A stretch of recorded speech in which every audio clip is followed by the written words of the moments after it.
কুমারবাবুকে ধরতে দীপার পাশে এসে দাঁড়িয়েছে সূর্য। সূর্য চায় দীপা যেন ঠিকঠাক এগিয়ে সত্যটা সবার সামনে আনতে পারে। কুমারবাবু যেন অচিরেই ধরা পড়ে। সোনা যেন রুডি ও কুন্তলা ও কুমারবাবুর চক্রান্ত থেকে নিজেকে বাঁচাতে পারে। অন্যদিকে কৃষ্ণ ভালো ছেলে জেনে বুঝেই দীপা কৃষ্ণর সাথে রূপার বিয়ে সব আয়োজন করে।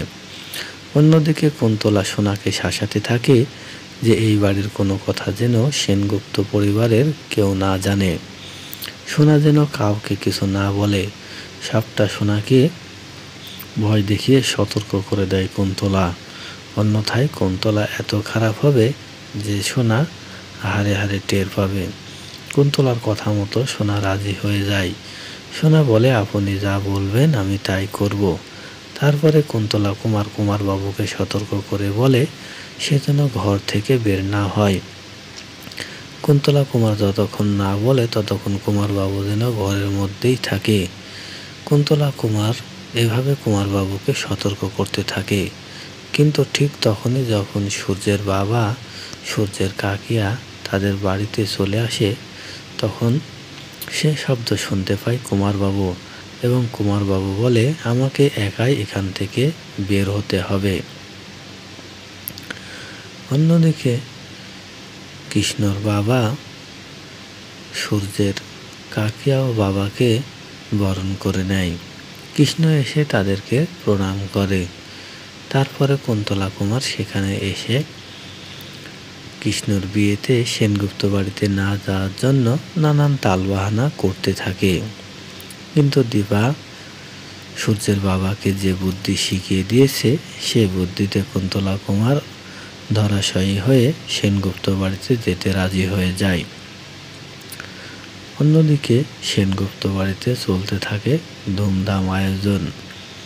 আর সেখানে যেতে না চাইলে দীপার কথা মতো সূর্যের বাবা দীপাকে ভিডিও কল করে।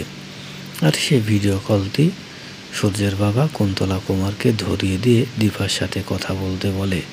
তখন দীপা কুন্তলা কুমারকে রুডির সব কর্মকাণ্ড দেখিয়ে বলে, আপনার এই অভদ্র ছেলেকে আমার পক্ষে শান্ত করা সম্ভব না। আপনি এসে আপনার ছেলেকে শান্ত করুন। অন্যদিকে রুডি সব কিছু বলে দিতে থাকে যে তার মা একজন দাজ্জাল, সে সবাইকে শেষ করে দেবে, সেনগুপ্ত বাড়ির কাউকে ছাড়বে না, দীপাকে তো ছাড়বেই না। রুডি যখন সবার সামনে এইসব কথা বলতে থাকে তখন কুন্তলা না এসে থাকতে পারে না।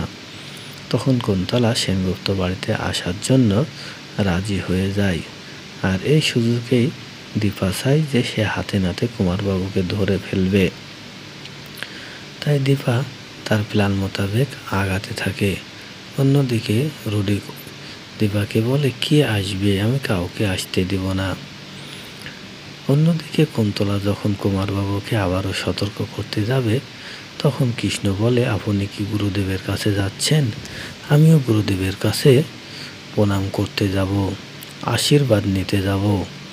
তখন কুন্তলা বলে, না না, আমি গুরুদেবের কাছে যাচ্ছি না, আমি কোথাও যাচ্ছি না, আমি তোমার সাথে এখন যাব। তখন সূর্যের বাবা কৃষ্ণকে টুপি পরিয়ে দেয়, তারপরে মালা পরিয়ে দিয়ে সঙ্গে করে সেনগুপ্ত বাড়িতে আনার প্রস্তুতি নেয়।